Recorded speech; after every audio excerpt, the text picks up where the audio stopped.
ఒక్క టర్న్ పాయింట్‌తో హీరోగా మారిపోతున్న ప్రిన్స్. ఇప్పటి వరకు ఎంతో కామ్‌గా, కూల్‌గా ఉంటూ బిగ్ బాస్ ఇచ్చే టాస్క్‌లో పాల్గొంటూ ప్రిన్స్ అయితే లాస్ట్ పొజిషన్‌లో కొనసాగుతూ రావడం జరిగింది. ఈ ఒక్క సీన్‌తో తను ఇప్పుడు హైయెస్ట్ ఓటింగ్‌లోకి చేరిపోతూ వచ్చేస్తున్నారు. మాయాస్త్రాన్ని పొంది ఇమ్యూనిటీ దక్కించుకొని ఈ వీక్ నామినేషన్ నుండి సేవ్ అవ్వాలనుకున్న ప్రిన్స్ చేతిలో నుండి తన అస్త్రాన్ని తీసుకొని సఖీలకి ఇవ్వడం జరుగుతుంది గౌతమ్. ఈ విషయం పైన ప్రిన్స్ చాలా ఎమోషనల్ అయిపోతాడు. ఇదంతా అన్‌ఫేర్. నేను ఎంతో కష్టపడి ఆడాను. నాకు ఎన్నో దెబ్బలు కూడా తగిలాయి. నేను చాలా బాధపడి ఆడాను. ఇలా చేస్తున్నారు.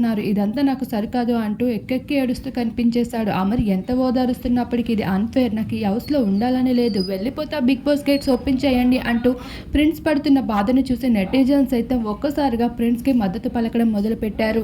అయితే గౌతమ్ అయితే తన స్ట్రాటజీని ప్లే చేసినప్పటికీ ప్రిన్స్ బాధను చూసిన నెటిజన్స్ మాత్రం ప్రిన్స్‌కి ఓట్స్ వేస్తామని, తను ఆడిన గేమ్‌కి న్యాయం చేస్తాము అంటూ నెటిజన్స్ చెప్పుకుంటూ వస్తున్నారు. మరి ఈ విషయంపై మీ అభిప్రాయం ఏంటి గైస్? తప్పకుండా కామెంట్ సెక్షన్‌లో కామెంట్ చేయండి.